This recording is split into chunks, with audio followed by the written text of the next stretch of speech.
Ration card धारकों के लिए एक बहुत ही बड़ी और जरूरी खबर भाई सामने आ रही है। देखिए, नए साल को लेकर सोशल मीडिया और इंटरनेट पर लगातार यही बातें चल रही हैं कि अब सिर्फ और सिर्फ 3 कैटेगरी के लोगों को जो है मुफ्त राशन मिलेगा।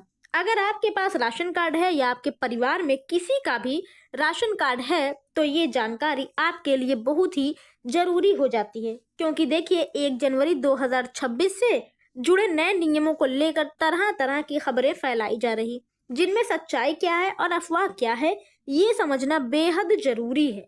सबसे पहले एक बात बिल्कुल साफ कर लेते हैं कि सरकार ने प्रधानमंत्री गरीब कल्याण अन्न योजना को दिसंबर 2029 तक बढ़ा दिया है। जी हाँ, यानी कि ये कहना कि मुफ्त राशन पूरी तरह बंद हो रहा है, ये पूरी तरह सही नहीं है। लेकिन इसके साथ ही सरकार ने ये भी साफ कर दिया है कि मुफ्त राशन अब हर किसी को नहीं मिलेगा।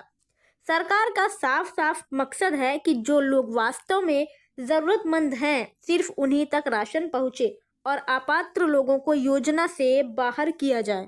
दरअसल कोरोना के समय ये योजना शुरू की गई थी और अब लाखों लोग आर्थिक रूप से कमजोर हो गए थे।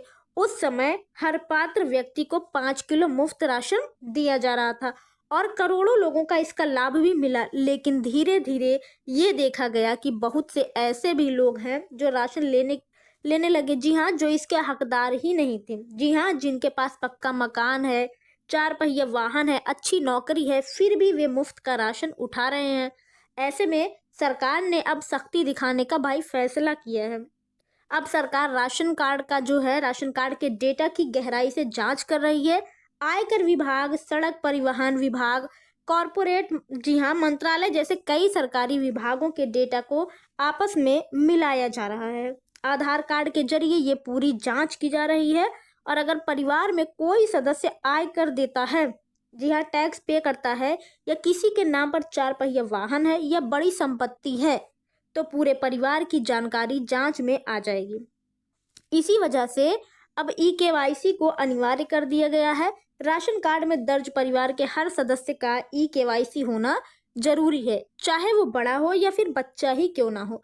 फिंगरप्रिंट या ओटीपी के जरिए ये सत्यापन किया जा रहा है और जिन लोगों ने अब तक ई-केवाईसी नहीं करवाई है उनका नाम राशन कार्ड से हटाया जा सकता है और राशन जो है बंद हो सकता है। ये भी साफ कर दिया गया है कि अगर किसी व्यक्ति के पास 2 राज्य के राशन कार्ड हैं तो दोनों में से एक जरूर रद्द किया जाएगा। जी हाँ, एक व्यक्ति के नाम पर एक ही राशन कार्ड मान्य होगा और इसके अलावा अगर कोई भी व्यक्ति 6 महीने तक लगातार राशन नहीं उठाता तो ये माना जाएगा कि उसे राशन की जरूरत नहीं है और उसका कार्ड अस्थायी या स्थायी रूप से रद्द किया जा सकता है। बच्चों को लेकर भी नियम बदले हैं। जी हाँ, बदले गए हैं। 5 साल से ऊपर के सभी बच्चों का आधार और ई-केवाईसी जरूरी है। अगर ये पूरा नहीं किया गया तो पूरे परिवार का राशन जो है प्रभावित हो सकता है। जी हाँ, इससे पूरे परिवार के राशन पे इफेक्ट पड़ सकता है। सरकार का मकसद साफ है कि फर्जी कार्ड, मृत लोगों के नाम और डुप्लीकेट एंट्री को पूरी तरह खत्म किया जाए। अब सवाल ये उठता है कि आखिर वे 3 कैटेगरी कौन सी हैं जिन्हें मुफ्त राशन मिलता रहेगा। तो पहली कैटेगरी में वे परिवार आते हैं जो गरीबी रेखा से नीचे हैं। जी हाँ, जिनकी आय भैया राज्य सरकार द्वारा जो तय सीमा है उससे कम है। ये लोग आमतौर पर कच्चे मकान में रहते हैं, मजदूरी करते हैं और उनकी आमदनी बहुत ही सीमित होती है। और दूसरी कैटेगरी की बात करें तो अंत्योदय की, ठीक है, जिसमें विधवा महिलाएं, दिव्यांग व्यक्ति, अकेले रहने वाले बुजुर्ग और अत्यंत गरीब परिवार आते हैं। इन लोगों को सरकार सबसे ज्यादा प्राथमिकता देती है और इन्हें मुफ्त राशन मिलता रहेगा। और तीसरी कैटेगरी में वे आते हैं, ठीक है, वे जरूरतमंद लोग आते हैं जो बेघर हैं, जिनका कोई सहारा नहीं है या जो सामाजिक सुरक्षा पेंशन जैसी योजनाओं पर निर्भर हैं। ऐसे परिवार को भी मुफ्त में राशन दिया जाएगा। तो इन 3 कैटेगरी के अलावा अगर कोई व्यक्ति मुफ्त राशन लेता पाया गया तो उस पर कार्रवाई हो सकती है। सरकार पहले ही करोड़ों अपात्र राशन कार्डों को जो है रद्द कर चुकी है और आगे भी ये अभियान जारी रहेगा। इंटरनेट पर यह भी दावा किया जा रहा है कि राशन कार्ड पर अब हर महीने 1,000 रुपए मिलेंगे या दाल, चना, तेल हर राज्य में मिलेगा। लेकिन सच्चाई ये है कि फिलहाल ऐसी कोई जो है आधिकारिक घोषणा नहीं हुई है। अलग अलग राज्यों में अलग अलग राशन की चीजें अलग अलग हो सकती हैं, लेकिन सीधे पैसे मिलने की जो बात है वो अफवाह है, वो गलत है। ठीक, तो इसलिए अगर आपके पास राशन कार्ड है तो सबसे ज़रूरी काम ये है कि आप अपना ई-केवाईसी पूरा करवा लें, आधार लिंक करवा लें, और अगर आप जो है अपात्र हैं तो खुद आगे आकर अपना नाम हटवा लें, क्योंकि आगे चलकर वसूली और कानूनी कार्रवाई भी हो सकती है। सरकार का उद्देश्य किसी को परेशान करना नहीं है, बल्कि ये सुनिश्चित करना है कि गरीबों का हक गरीबों तक पहुँचे।